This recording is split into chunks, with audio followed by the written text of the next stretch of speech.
Hoje o assunto é sobre processo decisório e comportamento do consumidor. Novamente, nós temos aqui a presença da professora Patrícia Cotes. Tudo bem, Patrícia? Tudo bom, professor? Um prazer estar aqui de novo conversando com a turma. Muito obrigado. Patrícia, um dos aspectos importantes aí do comportamento do consumidor é essa questão da racionalidade das escolhas e dos impulsos que poderiam ser considerados, vamos dizer assim, irracionais, e o que no fundo, condiciona a escolha do consumidor por parte de produtos ou serviços. Nós somos racionais, nós não somos? O que nós somos? Acho que a primeira grande discussão que a gente tem que ter, né, professor, quando a gente fala disso, é resgatar um pouquinho dos conceitos da própria racionalidade, né? Esse conceito, ele veio se modificando dentro da economia, justamente porque existem diferenças entre subjetividade e racionalidade, né? Enfim, e uma série de outras coisas. Então, a gente teve lá a racionalidade plena, a gente teve depois com Simon a racionalidade limitada, que já trazia um pouquinho, né, dessas características de que não se é possível conhecer o todo. A gente teve a racionalidade com a simetria de informações, né, deixando muito claro aqui que a gente não consegue ter acesso a todas as informações dentro do mercado, e tudo isso foi evoluindo dentro das teorias dos processos decisórios, até que a gente chega na grande leva, eu vou dizer assim, de teorias de economia comportamental, né, que começa ali com Kahneman, como estivesse falando de heurística e de vieses, e que abre toda uma nova linha que junta não só processo decisório, como também uma grande base vinda da própria psicologia para a gente entender como funciona todo o cérebro humano. E aí o que a gente começa a perceber é que, muito embora, né, o consumidor ou o indivíduo ele busca essas maximizações todas, o processo cognitivo dele acaba apresentando alguns vieses e algumas falhas que são absolutamente normais por conta do funcionamento do cérebro mesmo do indivíduo. A gente, como memória, não consegue reter todas as informações.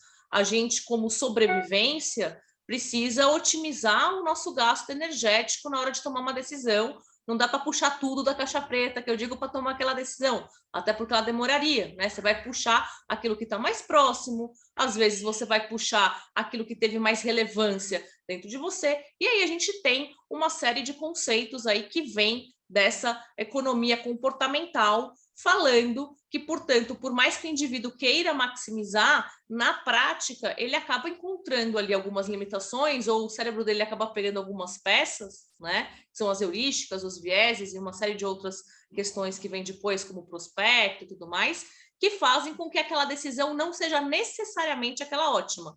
Ela é a ótima que ele consegue pensar naquele momento com os inputs que a cabeça dele traz naquele momento.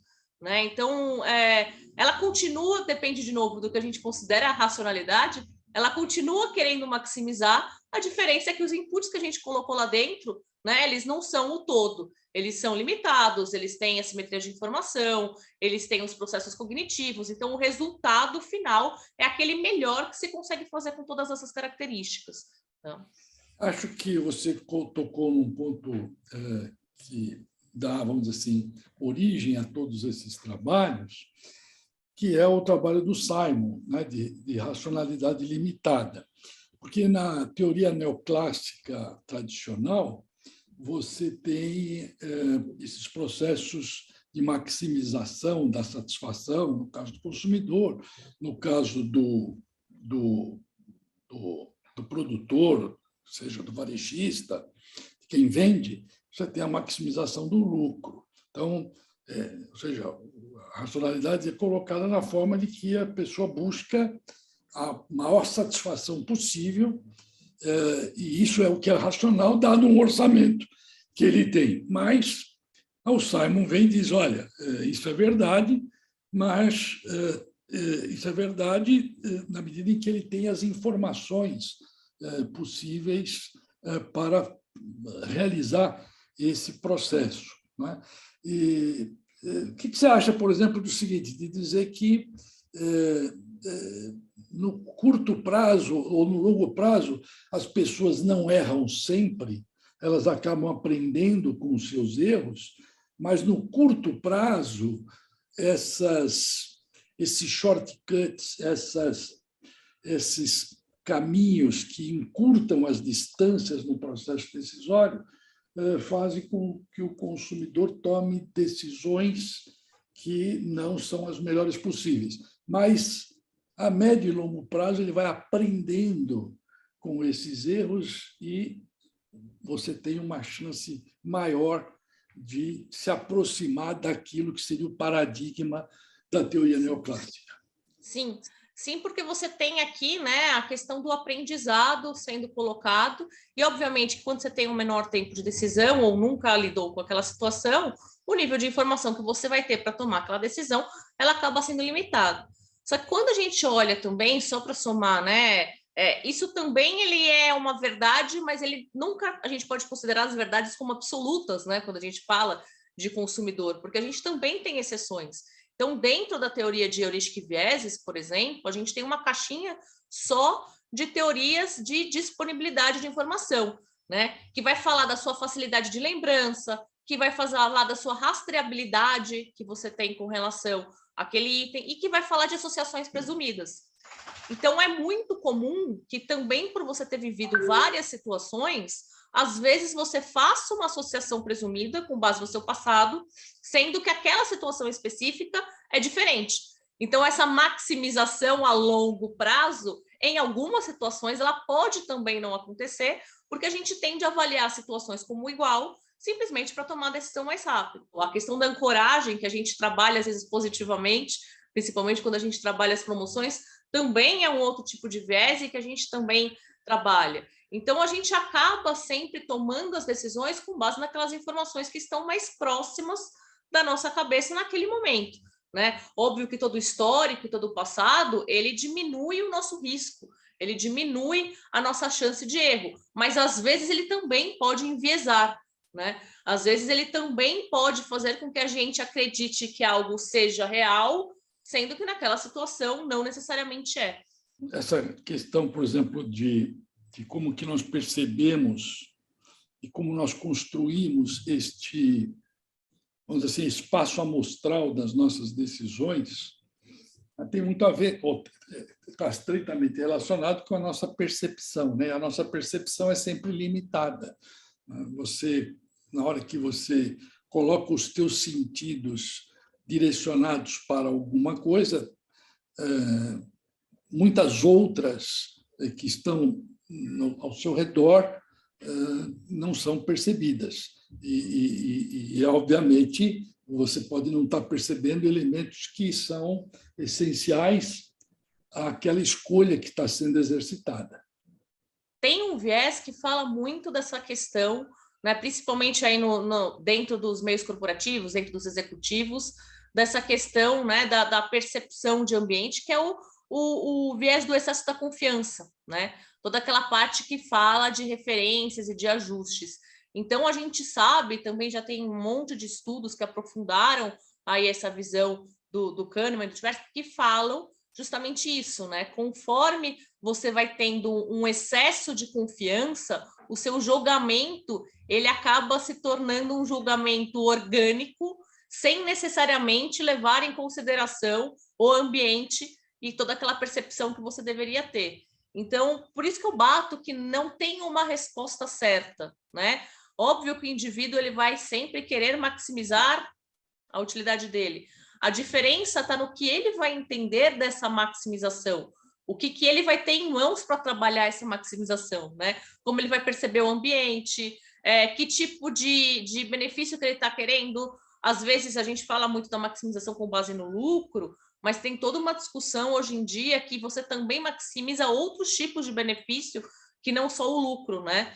exemplos de indivíduos saindo um pouco do processo de consumidor, maximização de qualidade de vida versus maximização de lucro. Tem gente que já coloca isso dentro do próprio conceito de maximização, porque a maximização da utilidade é do todo, né? Então, tem várias teorias que vão explicando isso, algumas mais econômicas, algumas um pouco mais comportamentais, e dependendo do trabalho que a gente vai desenvolver, a gente acaba adotando um ou outro. Não tem uma certa ou uma errada, é uma evolução, né? E os últimos trabalhos todos têm indo bastante para essa linha da economia comportamental.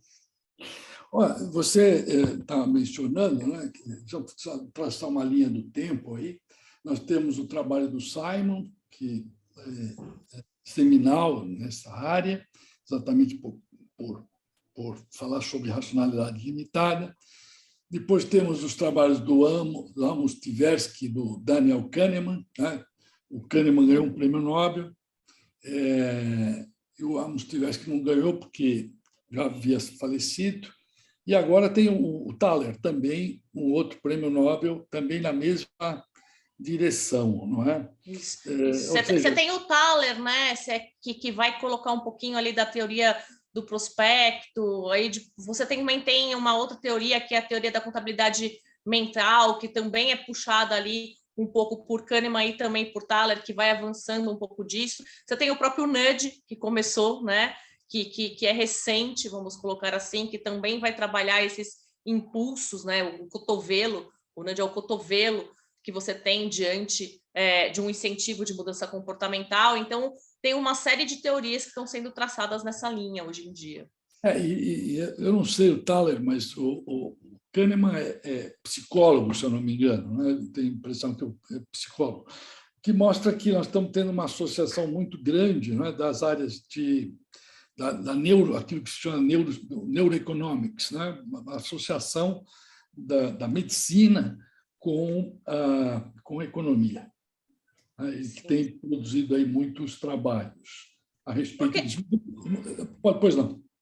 Não, porque no final é tudo indivíduo, né? Academicamente, até para a gente poder estudar, a gente separa em pedaços, porque a gente precisa estudar, né? E a gente precisa fazer as separações cada vez menores para poder ter profundidade no assunto. Mas quando a gente para pensar, é tudo indivíduo, né?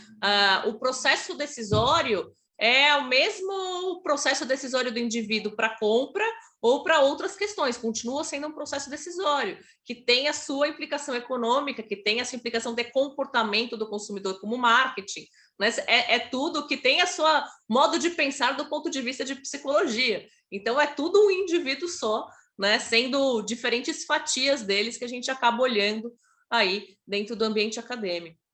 Acho muito interessante, porque toda a teoria é sempre uma simplificação da realidade, ela é sempre reducionista. Se ela fosse tão complexa quanto a realidade, certamente ela seria difícil de ser utilizada. É a mesma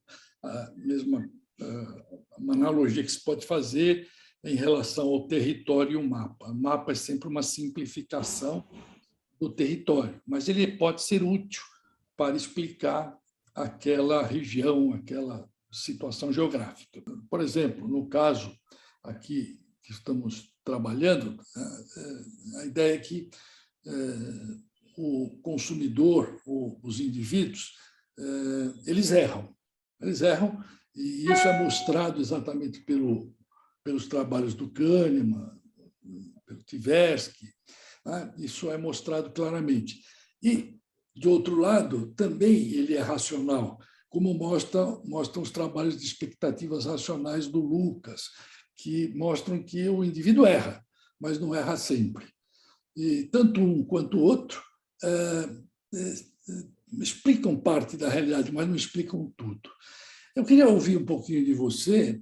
Quais são esses erros ou esses vieses que são recorrentes e que são apontados por esses autores? Quais são esses, vamos dizer, esses shortcuts, essas trilhas curtas que fazem com que as pessoas decidam, muitas vezes, de maneira equivocada?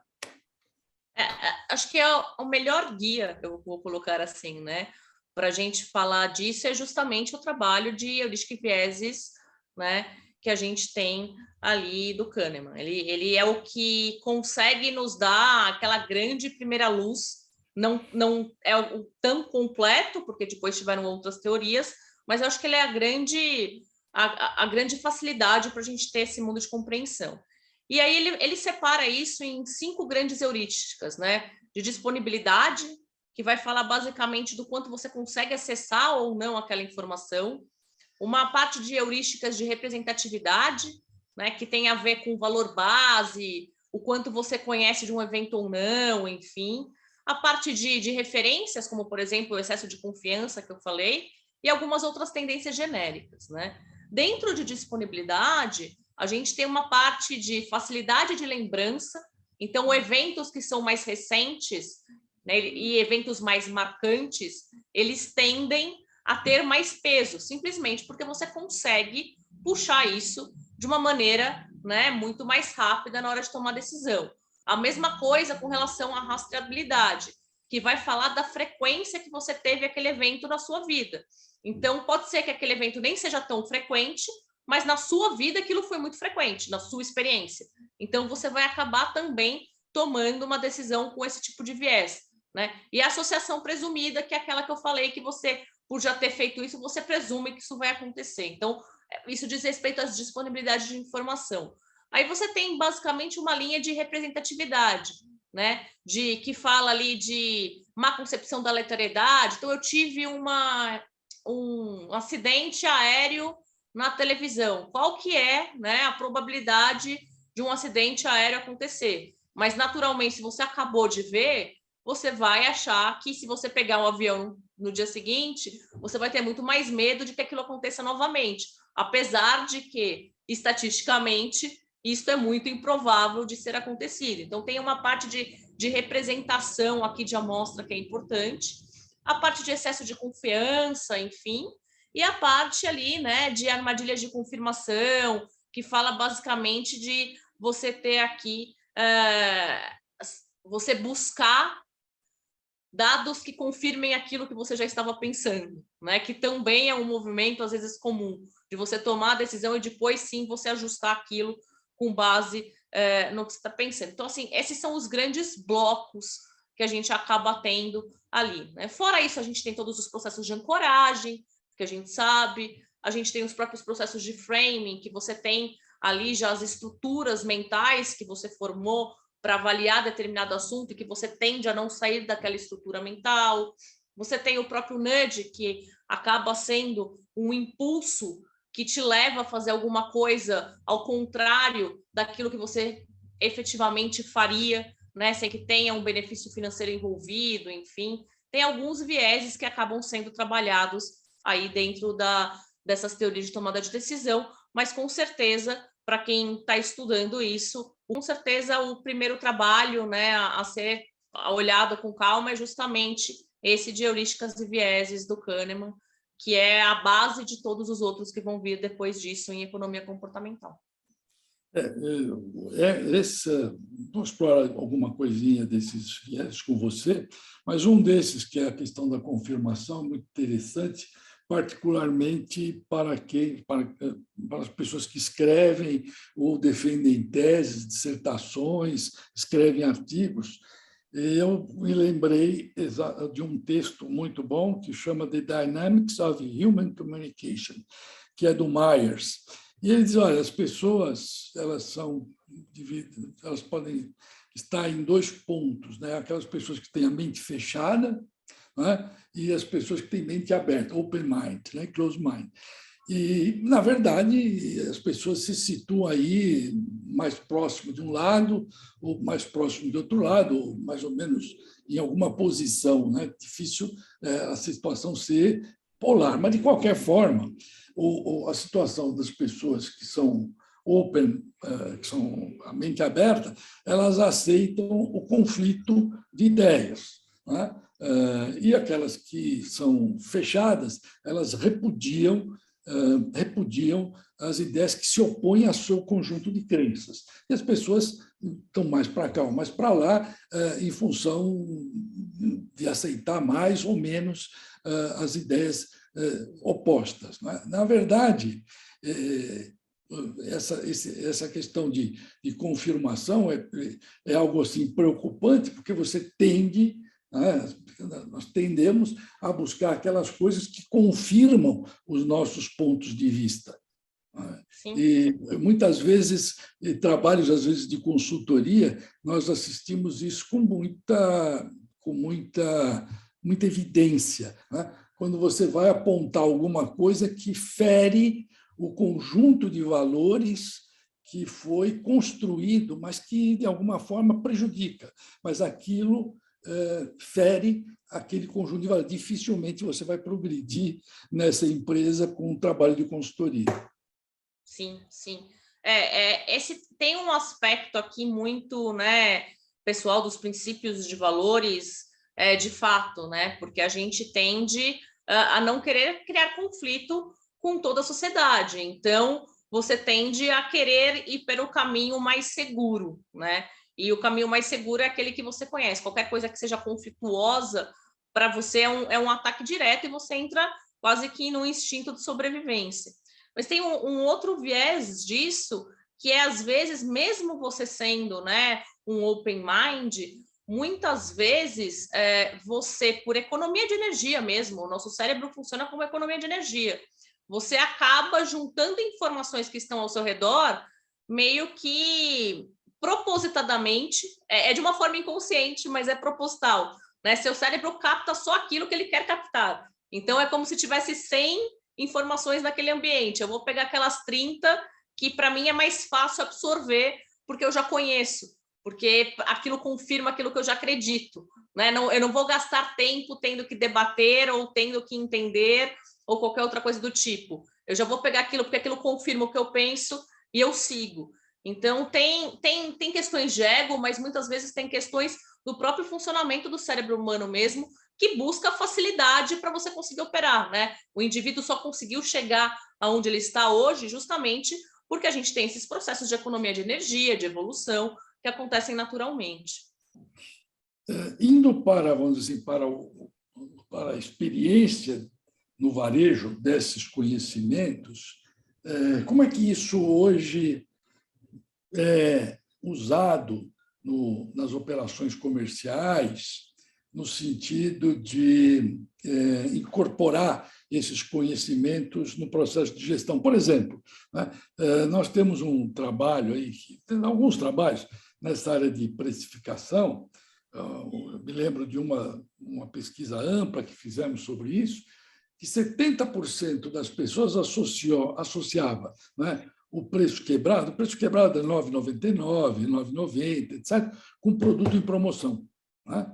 E lembro também de uma experiência que foi reportada numa das revistas Veja, que se fez uma venda de um batom para uma amostra, para duas amostras, uma era por R$ 5,90 e outra por $6, se não me engano, eram esses os valores, né? E com R$ 5,90, amostras, vamos dizer assim, parelhas, vendeu 20 ou 25 ou 23% mais do que aquela com o preço quebrado, né?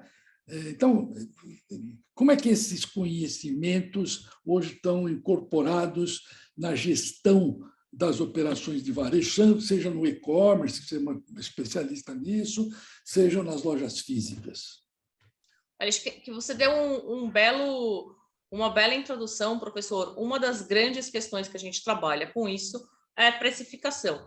Mas, na verdade, todo grande composto de marketing, né? Todo marketing, ele trabalha isso de uma maneira muito peculiar, né? E tem todas essas questões de precificação que a gente falou, mas tem as questões de impulso, de como que você vai colocar e aonde você vai colocar o produto dentro da loja para gerar impulso, para gerar venda cruzada, o cheiro que você vai colocar perto daquela gôndola, que às vezes não é do pãozinho, é só um aroma de pãozinho fresco, para gerar uma associação com a infância daquela pessoa e, portanto, né, conseguir direcionar a compra, tudo dentro deste ambiente. Mas marketing, a gente está falando do varejo, ele vai ser tentando influenciar uma decisão de compra, né? Não é ser ético ou não, a gente precisa ter ética na decisão, mas é uma influência na decisão de consumo. Então, a grande disciplina que acaba pegando e usando muito isso dentro dessa realidade do consumidor acaba sendo de marketing.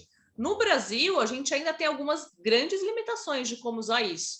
Mas lá fora, você tem algumas empresas, Estados Unidos, por exemplo, você tem uma agência de publicidade que, na verdade, é uma agência de atores. E o que ele faz? Ele contrata atores para ficar andando na rua e fingindo que está consumindo um produto perto de você.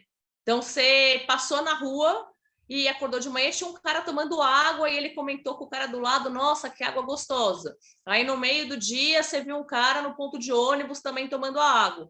Naturalmente, você começa a ter a intenção, né, de experimentar aquele tipo de água ou de entender que aquele produto é um premium ou não, e aí você realiza a compra.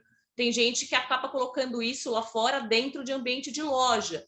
Também tem uma série de estudos, que são estudos que lidam com crowd, né, que é a população dentro da loja, a multidão, que falam que a sua decisão também altera dependendo se a loja está cheia ou vazia, ou dependendo de quem você tem ali do seu lado dentro da loja. Então, você vai num buffet, o cara que está pegando a comida na sua frente é um pouco mais cheinho, muitas vezes você coloca menos comida no prato. Se o cara que está na sua frente é um cara que você acha que não vai ter alguma interferência, você coloca mais. Então, a gente também brinca com isso lá fora, dentro de loja. No Brasil, a gente tem limitações, mas isso acaba tendo muito mais para disponibilidade de produto na gôndola, embalagem, foto, aromatização, campanhas de marketing, o tipo de personagem que a gente vai usar, promoção. Tudo isso é pensado de uma maneira que pegue essas, abre aspas, falhas cognitivas, né? Porque é o processo cognitivo normal, e consiga, a partir delas, gerar valor em produto. Você está andando numa rua, tem uma lanchonete de frente para outra, uma está cheia, outra está vazia. Né? Em qual delas você vai entrar? Quem que nunca ouviu dizer que restaurante que tem muito caminhão parado é um restaurante bom na estrada? Né? Acho que todo mundo acho que já passou por isso. Né? Acho que você coloca muito bem essa questão da nós somos vamos dizer assim, quase que atavicamente racionais, no sentido de que somos poupadores de energia. Então, até para garantir a sobrevivência, etc., né, nós precisamos poupar energia. Então, esses mecanismos são mecanismos que se coadunam com esse processo de poupar energia, porque se se a cada momento você tivesse que refletir, pensar sobre as decisões que você teria que tomar, seria um custo energético muito alto. Né? E isso não faz parte, não é, vamos assim, do processo de evolução humana. Exato, porque você precisa gastar a energia com aquilo que é novo e com aquilo que vai gerar evolução, né? E aí você entra nos processos corriqueiros e tudo mais. Por isso que é tão difícil mudar rotina, hábitos, e aí entra toda uma linha, né, dentro também de comportamentos que fala das rotinas, dos processos que você já executa de maneira, né, fluida e corriqueira, enfim. Para terminar, você acha que esses conhecimentos que estão nessa área de neurociência, com essas contribuições na área de psicologia, vão ajudar muito nessa reformulação das operações comerciais, como se vê após essa pandemia? Olha, eu sou suspeita para falar, professor, porque eu sou apaixonada por isso. É o que eu gosto de estudar e é justamente aquilo que eu acredito, né? Que é esse conhecimento que nos torna capazes. Dentro da pandemia, o que a gente viu foi uma série de hábitos, valores e questões sendo mudadas. E a gente tendo que aprender tudo isso. É como se todos os inputs que a gente tinha até então fossem mudados dentro da nossa cabeça. O que a gente dá valor de produto, o que a gente deixou de dar valor, o tempo que a gente leva para fazer as coisas. Então, tudo isso mudou. E essas linhas todas que explicam como o pensamento do indivíduo funciona, nos ajudam a entender, diante desses novos inputs, né, dessas novas informações, como que ele vai reagir dentro do mercado. Acho que é esse o intuito da gente estudar tudo isso, é a gente conseguir ter uma base que, independente do mercado que a gente esteja vivendo, a gente consiga racionalizar. A resposta não vai ser a mesma, mas com certeza o modo do indivíduo operar como indivíduo, porque indivíduo é, né, ele vai ser muito similar na maneira de processar as informações. Bom, eu queria te agradecer e dizer exatamente o seguinte, que varejo é ligação, liga uma coisa com a outra. Que coisa que liga? Liga o consumidor com quem produz um produto ou vende um serviço. E a matéria-prima do varejo é a informação, que é tudo que está aqui dentro da nossa cabeça. Essas informações que estão na cabeça de quem vende e de quem compra são assim, o essencial, a atividade essencial do varejo, essa atividade de ligação e de comunicação. Então, queria te agradecer, ver se você quer acrescentar mais alguma coisa, fica à sua disposição. Não, professor, eu queria agradecer de novo o convite. Para mim é sempre um prazer poder compartilhar informações e o conhecimento que a gente foi adquirindo aí, né, passando por todas essas literaturas. E, mais uma vez, é um caminho sem volta esse tipo de estudo, né? O indivíduo é um ser muito complexo e a gente precisa entender esse tipo de pensamento para daí sim tomar as decisões. Tudo o resto que vem dentro do varejo de tendências e uma série de coisas que a gente fala, vem disso, vem do indivíduo, né? Vem como resposta ao indivíduo. Então, entender isso para quem trabalha na área é fundamental e espero ter podido colaborar um pouquinho nesses entendimentos. Professora Patrícia Cote, muito obrigado pela sua participação.